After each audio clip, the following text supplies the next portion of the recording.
Level 1. Trash Tier. Battlefield Earth, Catwoman, and Street Fighter: The Legend of Chun-Li. Welcome to the cinematic scrapyard, the trash tier of action movies. These are the films that prove explosions alone can't save a script, and that no amount of slow motion can hide a disaster in motion. Battlefield Earth, Catwoman, and Street Fighter: The Legend of Chun-Li represent that special kind of chaos where ambition meets confusion and loses spectacularly. Battlefield Earth 2000. Based on L. Ron Hubbard's sci-fi novel, this movie was supposed to be John Travolta's passion project. Instead, it became a cult lesson in how not to make a film. Dutch camera angles, overdone filters, and dialogue that sounds like bad Shakespeare in space, every frame is a fever dream. Even Travolta's villainous cackle feels like he's laughing at the audience for watching. Then comes Catwoman 2004, starring Halle Berry in a film so baffling it's hard to believe it came from a major studio. The plot involves a cosmetics company, mystical cat powers, and a basketball scene that's burned into cinematic infamy. It's a movie that forgot whether it wanted to be sexy, empowering, or just plain coherent, and ended up being none. Finally, Street Fighter: The Legend of Chun-Li, the movie that made martial arts look like interpretive dance. Flat, joyless, and drained of any of the game's personality, it managed to make fighting feel like paperwork. Trash-tier action movies aren't thrilling, they're tragic. Proof that even chaos needs choreography. Level 2. Bad Tier. A Good Day to Die Hard. XXX, State of the Union, and G.I. Joe: The Rise of Cobra. Now we move up to the bad tier, movies that tried to be epic but ended up detonating under their own weight. These films had big budgets, famous stars, and enough pyrotechnics to light up a small city. Yet, behind all the spectacle, they forgot one simple rule: action means nothing without heart. A Good Day to Die Hard, XXX, State of the Union, and G.I. Joe: The Rise of Cobra prove that even explosions can get boring when they mean nothing. Let's start with A Good Day to Die Hard, 2013. Bruce Willis returned as John McClane, the ultimate everyman hero, but somewhere along the way he stopped being relatable. What once was a witty cop fighting against impossible odds became a grumpy tourist wandering through Moscow with endless ammo and zero charm. The tension, gone. The humor, lost. The soul of the franchise, buried under rubble. Then we have XXX, State of the Union 2005, a sequel that replaced Vin Diesel's Rebel Spy with Ice Cube, and somehow made the word extreme feel outdated.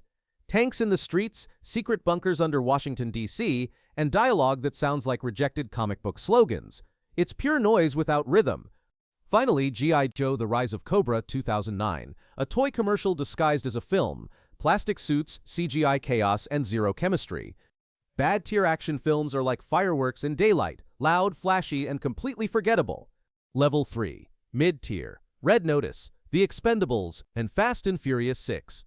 Welcome to the mid-tier, where action movies finally start to entertain, even if they don't always make sense. These are the glossy, overproduced, wildly enjoyable spectacles that you forget 5 minutes after watching and still rewatch anyway. They're not masterpieces, but they know their purpose: give you 2 hours of chaos, charisma, and carefully choreographed insanity. Red Notice, The Expendables, and Fast and Furious 6 are the definition of cinematic junk food, and that's not an insult. We begin with Red Notice 2021. Dwayne Johnson, Ryan Reynolds, and Gal Gadot in one film, a trio so star-studded it could light a Christmas tree.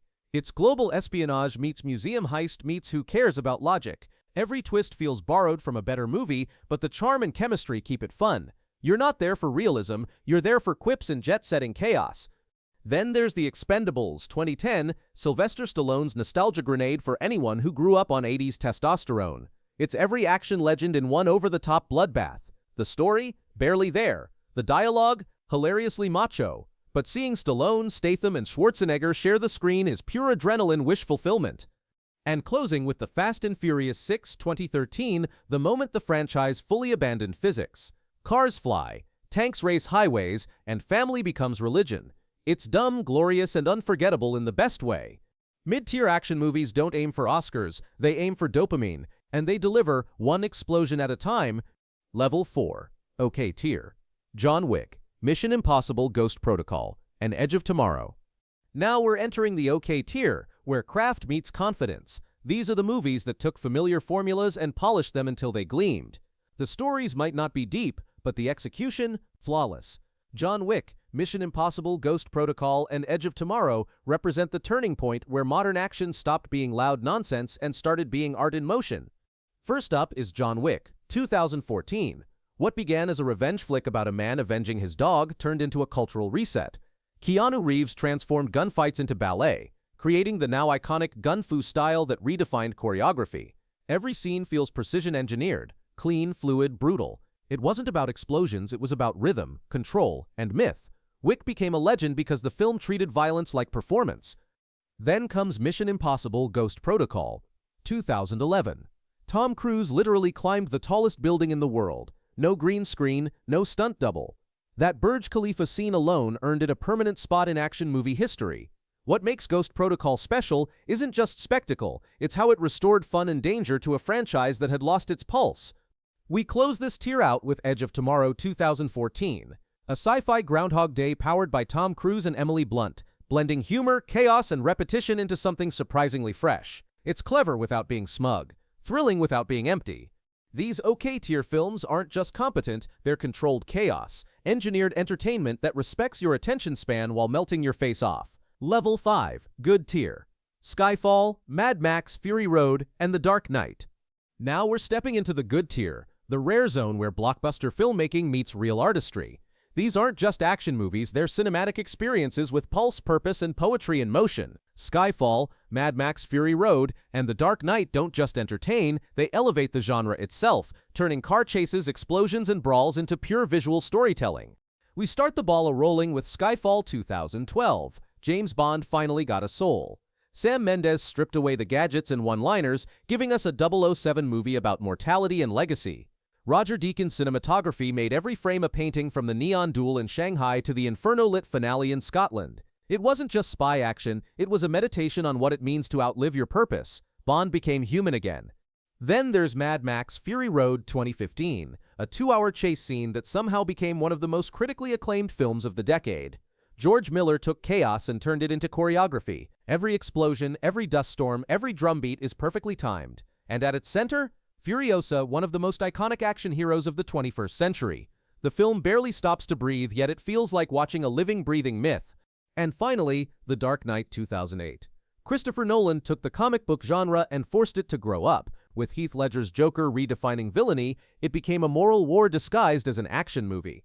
Explosions mattered less than ideals. Chaos had philosophy. These films didn't just raise the bar, they became the bar.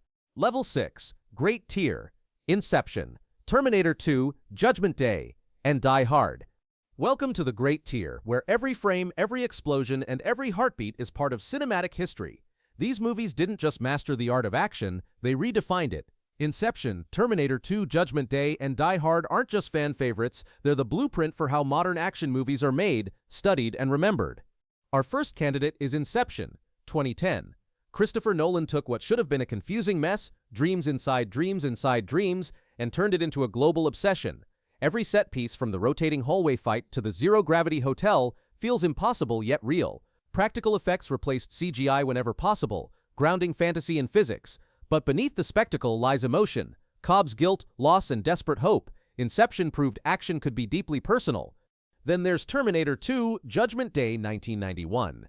James Cameron fused groundbreaking visual effects with heart. The liquid metal T-1000 was decades ahead of its time, and Arnold Schwarzenegger's stoic machine somehow became the emotional core. The film balanced intensity with tenderness, a cyborg learning humanity while trying to save it. Few sequels redefine their genre, this one reshaped it entirely. And Die Hard 1988, the everyman action film that launched 1,000 imitators. Bruce Willis wasn't a super soldier, he was just a cop having a very bad Christmas. One building, one man, endless chaos. It taught Hollywood that grit, humor, and vulnerability could be more thrilling than superhuman strength.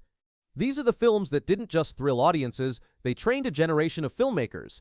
Level 7, Goat Tier. Raiders of the Lost Ark, The Matrix, and The Dark Knight Rises. Welcome to the Goat Tier, where action becomes legend. These aren't just blockbusters, they're milestones that shape cinema itself. Raiders of the Lost Ark, The Matrix, and The Dark Knight Rises stand as proof that the greatest action films don't just thrill you, they change you. Let's start with Raiders of the Lost Ark, 1981. Steven Spielberg and George Lucas reinvented adventure.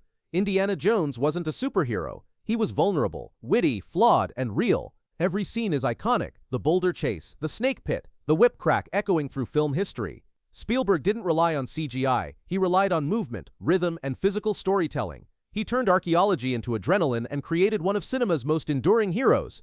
Then comes The Matrix, 1999. The Wachowskis didn't just direct a movie, they rewired pop culture. Bullet time, philosophical dialogue, martial arts choreography, all fused into something new. Neo's journey from office drone to digital messiah mirrored an entire generation waking up to technology's grip on reality. Its blend of sci-fi, philosophy, and pure visual innovation made audiences question what's real and redefined how action looks. Closing this tier with The Dark Knight Rises 2012, Nolan's operatic conclusion to his trilogy.